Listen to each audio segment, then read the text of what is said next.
Welcome to This Week in EdTech, where we'll be looking at the PhET Online Science and Math Simulator. I'm your host, Jacob Moore. PhET, or PhET, is a website with free interactive math and science simulations that are based on extensive education research and engage students through an intuitive, game-like environment where students learn through exploration and discovery. This is a great tool for any teacher who wants to be able to engage and explore across different science and math concepts without laborious equipment setups or labs that would be otherwise inconceivable, like testing variants of cannon fire. Concepts are applicable to students from elementary to university levels across a range of subjects, including physics, math, statistics, chemistry, earth and space science, and biology. There are more than 170 simulations available on the platform. The simulations have been translated into almost 130 languages, though not everything is available in every language. Additionally, there are over 2,600 free activities available to help teachers use the simulations effectively. These do require registration with the site to download the activities. There is also a paid mode called Studio, in which teachers can save simulation setups and send them directly to students. I will not be going over Studio today. I'd like to take a moment to point out some of the accessibility and inclusive features integrated into almost 80 of the PhET modules.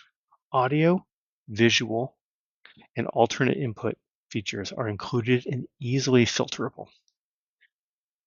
Now, I'll do a quick demonstration of the quadrilateral module and show some of the accessibility features.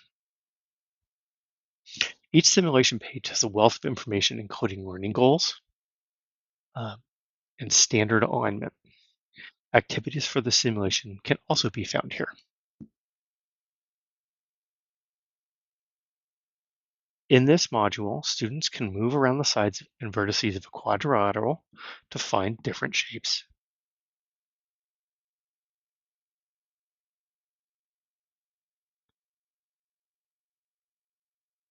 Oh, look, a trapezoid.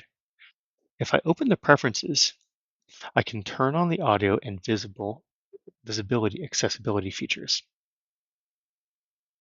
Voicing on. Sounds on. I can now use visual and audio clues to assist me as I work through the simulation. Preferences. A parallelogram. There are lots more accessibility features built in, though they are not all available with each module. So that's a brief demonstration of the PhET tool. I'll include a reference to a recent meta-analysis that demonstrates that PhET is an effective tool for student learning. I'm also glad to say that PhET does not collect personally identifiable information from non-registered users, since students are not required to register to use the site.